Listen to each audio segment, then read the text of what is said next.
Hi అండి, vanilla ice క్రీమ్ని ఇంట్లోనే ఎలా తయారు చేసుకోవాలో చూస్తాం.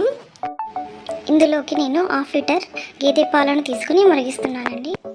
అందులోని 2 టేబుల్ స్పూన్ల పాలను సపరేట్ చేసుకొని కస్టర్డ్ పౌడర్ని కలుపుకుంటున్నాను.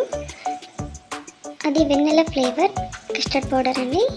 మనం వెనిలా ఫ్లేవర్ తీసుకుంటే మనం సపరేట్గా వెనిలా వేసి పక్కన పెట్టుకోండి, వాడనవసరం లేదు. పాలు కాగిన తర్వాత అందులోకి 2 టేబుల్ స్పూన్ల పంచదారను వేసుకోండి. ఈ పంచదార మెల్ట్ అయ్యాక అందులోకి ముందుగా కలుపుకున్న కస్టర్డ్ పౌడర్ను కూడా అందులోకి వేసుకొని కొద్దిసేపు మరిగించండి. అది అప్పుడే క్రీమీ టెక్స్చర్ వస్తుందండి, కొంచెం చిక్కగా అవుతుంది.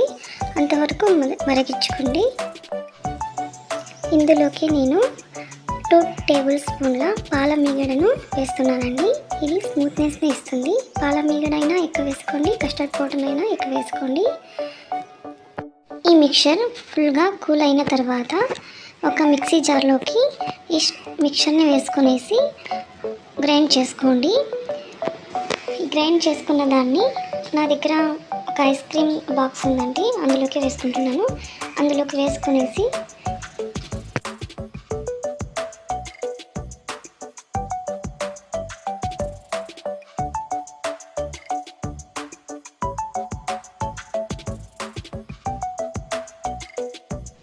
ఇక్కడ నేను ఎయిర్ ఫామ్ అవ్వకుండా అరిటాకును పైన పెడుతున్నానండి. ఎందుకంటే ఎయిర్ ఫామ్ అవుతే ఐస్ క్రీమ్ స్మూత్గా రాదండి.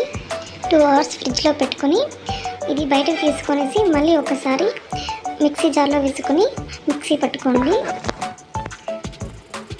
ఇలా మిక్సీ పట్టడం వల్ల సెకండ్ టైం ఐస్ క్రీమ్ చక్కగా వస్తుందండి. ఒకసారి ట్రై చేయండి.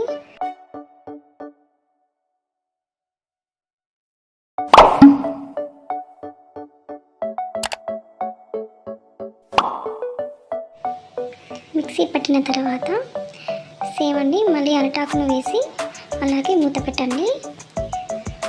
ఇది ఒక 4 అవర్స్ లేకుంటే 5 అవర్స్ కూడా పెట్టుకునేసి ఇంకంతేనండి. 5 అవర్స్ తర్వాత ఇది ఫ్రీజర్లో పెట్టండి.